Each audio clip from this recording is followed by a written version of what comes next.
ஒரு காலத்தில் கிரேக்க பிரதேசத்தையே பதற வச்ச ஸ்பேட்டன்ஸோட வரலாறு உங்களுக்கு தெரியுமா? நமக்கு 300 ஸ்பேட்டன்ஸ் மூவியை பற்றி தான் தெரியும். ஆனால் அதை கடந்தும் அவங்களோட வரலாறுகள் நிறைய இருக்குது. அவங்களோட ஆட்சி, வீழ்ச்சி, எழுச்சி எல்லாத்தையும் பற்றி இந்த வீடியோவில் பார்த்துடலாம்.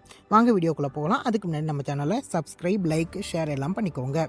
யார் இந்த ஸ்பேட்டன்ஸ்? ஸ்பேட்டன்ஸுங்கிறவங்க ஒரு போர்க்குடி மக்கள். அவங்க கிரீக்கில் தான் வாழ்ந்தாங்க. இவங்க கிரேக்கத்திலே மிகச்சிறந்த போர் வீரர்கள்னு சொல்லலாம். இவங்களோட போர் முறைகள் ரொம்ப காமனாக தெரிஞ்சாலும் இவங்களோட போர் முறைகளில் முக்கியமான இடம் பிடிச்ச ஆயுதங்கள்னு பார்த்திங்கன்னா வாளும் கேடயமும் தான். இதில் கேடயம் தான் ரொம்ப சக்தி வாய்ந்த ஆயுதமாக யூஸ் பண்ணாங்க இந்த ஸ்பேட்டன்ஸ்.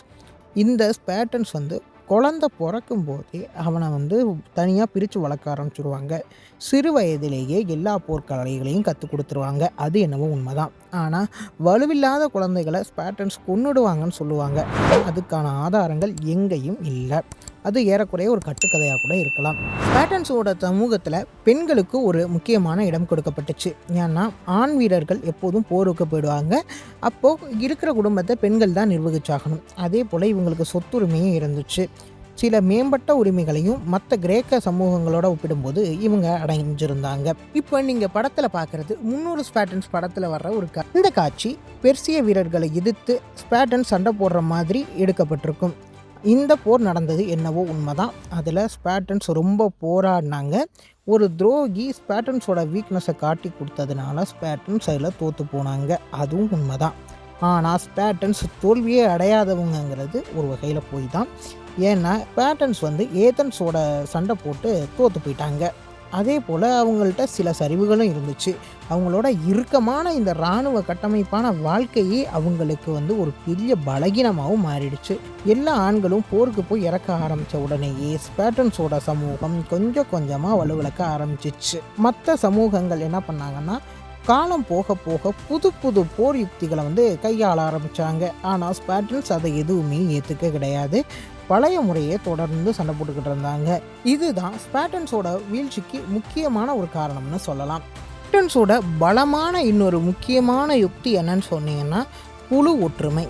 எதாக இருந்தாலும் ஒற்றுமையாக சண்டை போடுவாங்க. ஒருமித்த முடிவுகளை களத்தில் எடுப்பாங்க. இது அவங்கள வெற்றியோட உச்சத்துக்கு கொண்டு போய் நிறுத்துச்சு. அதே மாதிரி நீங்கள் 300 ஸ்பேட்டன்ஸ் படத்தை பார்த்துட்டு ஸ்பேட்டன்ஸோட வரலாறு அதுதான் உண்மைன்னு நம்பிடக்கூடாது. அதில் சில காட்சிகள் மிகைப்படுத்தப்பட்டும் சொல்லப்பட்டிருக்கும். சில விஷயங்கள் அதில் உண்மையாகவும் இருக்கலாம். சரி, ஸ்பேட்டன்ஸோட வீழ்ச்சிக்கு இன்னொரு முக்கியமான காரணம் திபித் அப்படிங்கிற ஒரு சிட்டி ஸ்டேட். இந்த திபித்துங்கிற சிட்டி ஸ்டேட் ஸ்பாட்டா மாதிரியே உருவான ஒரு சிட்டி ஸ்டேட்.